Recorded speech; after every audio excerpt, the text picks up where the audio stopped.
Hello students, कैसे हैं आप सब। उम्मीद करते हैं आप सब बहुत अच्छे होंगे। और आपने सिंपल सेंटेंस को कंबाइन करके कैसे कंपाउंड सेंटेंस को बनाया जाता है आपने बहुत अच्छे से कवर किया होगा, बहुत अच्छे से समझा होगा। अगर अभी तक आपने सिंपल सेंटेंस को कंबाइन करके कैसे कंपाउंड सेंटेंस को बनाया जाता है अगर कवर नहीं किया है तो आप प्लेलिस्ट में जाकर उसे कवर कर सकते हैं, कॉन्सेप्ट क्लियर कर सकते हैं। आज हम सिंपल सेंटेंस को कंबाइन कर कैसे कॉम्प्लेक्स सेंटेंस बनाया जाता है उसको देखेंगे। और सबसे पहले हम यूज करेंगे by using noun clause. Noun clause का यूज करके हम सबसे पहले सीखेंगे कैसे दो या दो से अधिक सिंपल सेंटेंस को मिलाकर कॉम्प्लेक्स सेंटेंस को बनाया जा सकता है। सबसे पहले देखते हैं हम लोग, यू स्टोल द पर्स, तुमने पर्स को चुराया। डू यू डिनाई इट, क्या तुम इस बात से मना करते हो।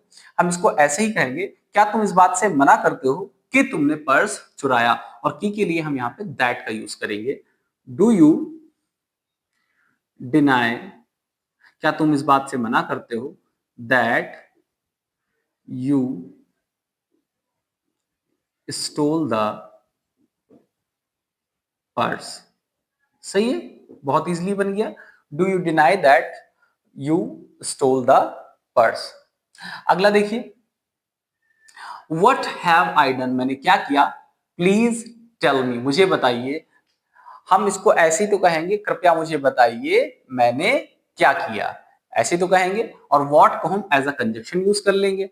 बनाते हैं, please tell me, please tell me, कृपया मुझे बताइए मैंने क्या किया। व्हाट कंजक्शन आ गया। अब जब कंजक्शन की तरह हुआ तो ये सेंटेंस अब असर्टिव बनेगा। असर्टिव में सबसे पहले सब्जेक्ट आ जाएगा, व्हाट आई हैव डन, और अंत में फुल स्टॉप हो जाए।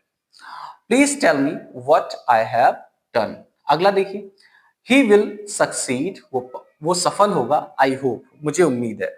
अरे बहुत आसान है, इसको कैसे बनाएंगे। मुझे उम्मीद है कि वो सफल होगा, तो मुझे उम्मीद है, उम्मीद पहले लिखी जाएगी। आई होप, कंजक्शन आ गया that, I hope that he will succeed, I hope that he will succeed.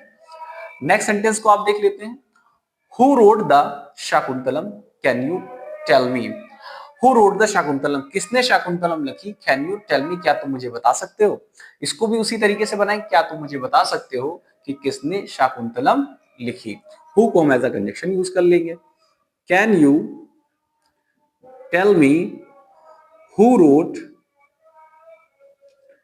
who wrote the Shakuntalam. Clear है।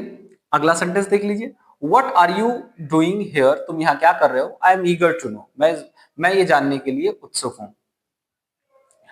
मैं ये जानने के लिए उत्सुक हूं, ईगर का मतलब उत्सुक होता है। मैं ये जानने के लिए बहुत उत्सुक हूं तुम यहाँ क्या कर रहे हो। बहुत इजीली बन जाएगा, आई एम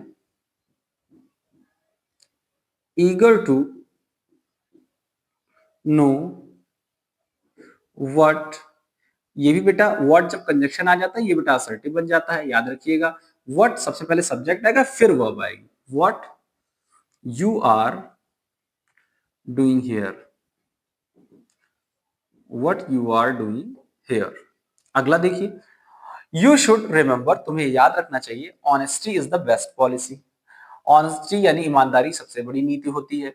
तुम्हें ये बात याद रखनी चाहिए कि ईमानदारी सबसे बड़ी नीति होती है। और की के लिए दैट का यूज कर लेंगे।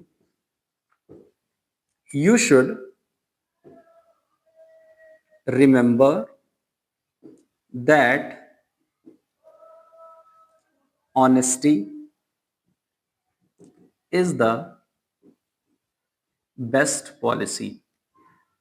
क्लियर। अगला सेंटेंस देख लेते हैं, she may be ill, I can not say. She may be ill, हो सकता है वो बीमार हो। आई कैन नॉट से, मैं ये नहीं कह सकता। बेटा जहां पे संभावना होती है वहां पे वेदर का यूज होता है, याद रखिएगा। बहुत इजी है और अक्सर ऐसे सेंटेंसेस को पूछ लिया जाता है। आई कैन नॉट से, मैं ये बात नहीं कह सकता कि वो बीमार है या नहीं। तो हम कंजक्शन जो होता है ऐसे सिचुएशन में जहां पर संभावना दी हो, मे बी का मतलब संभावना हो सकता है कि वो बीमार हो। जब कहीं पे संभावना होती है बेटा तो हम वेदर का यूज करते हैं। किसका यूज करते हैं, वेदर का। कंजक्शन वेदर का यूज करते हैं। आई कैन नॉट से, मैं ये बात नहीं कह सकता कि वो बीमार है। आई कैन नॉट से वेदर शी इज इल। अब आप कहेंगे मे बी कहाँ चला गया? बेटा संभावना के लिए हमने वेदर लगा दिया। अब सीधे-सीधे कहेंगे मैं ये नहीं कह सकता कि वो बीमार है या नहीं। शी इज़ इल और चाहे तो और नॉट लगा दें और चाहे रहने दें। दोनों ही बात सेम है। आई कैन नॉट से वेदर शी इज़ इल और नॉट। अगर और नॉट लगाते तब भी सही है, नहीं लगाते तब भी सही है। आगे देखते हैं। श्याम हैज़ पास्ड, श्याम पास हो गया। It is correct. ये बात सच है। ये बात सही है कि श्याम पास हो गया। ये बात सही है। It is correct that Shyam has passed. Clear? हाँ, it is correct that Shyam has passed. अगला देखते हैं। Mister Singh said something, mister Singh ने कुछ कहा। I did not agree to it, मैंने उस बात से अग्री नहीं किया, यानी मैंने उस बात से एग्री नहीं किया, मैंने सहमति नहीं जताई। मैंने सहमति नहीं जताई जो कुछ भी, किसने कहा? मिस्टर सिंह ने कहा। और जो कुछ भी, यही तो है ना, कुछ कहा तो जो कुछ को हम इंग्लिश में कहते हैं वट एवर।